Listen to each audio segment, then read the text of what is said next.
Pandemi COVID-19 tidak menyurutkan kegiatan industri kerajinan di Kabupaten Penukal Abab Lematang Ilir, Pali.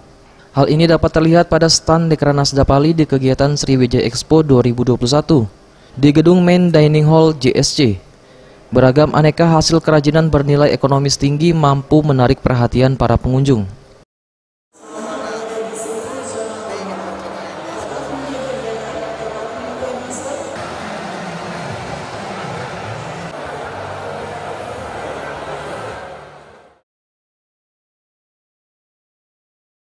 Ketua TP PKK sekaligus juga Ketua Dekranasda Kabupaten Pali Sri Kustina Heri Amalindo mengatakan, hasil aneka kerajinan yang saat ini ada merupakan upaya dalam melakukan pembinaan dan pengembangan industri kecil menengah dengan memanfaatkan potensi alam yang ada di Kabupaten Pali.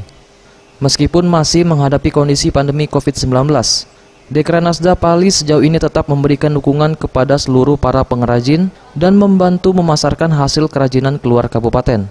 Selain itu, Dekranasda Kabupaten Pali akan terus membangun koordinasi jaringan dengan lembaga atau dinas terkait yang nantinya para pelaku IKM diharapkan dapat meningkatkan mutu dan daya saing produk kerajinannya melalui program kerja yang inovatif.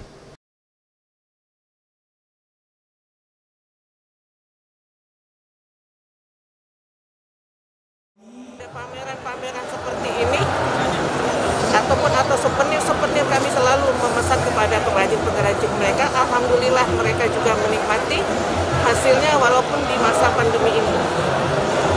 Ya mungkin yang akan kita kembangkan untuk membantu para pengrajin kita, karena mereka itu membuat kerajinan itu menggunakan potensi dari alam yang ada di Kabupaten Pali seperti rotan, bambu, kayu.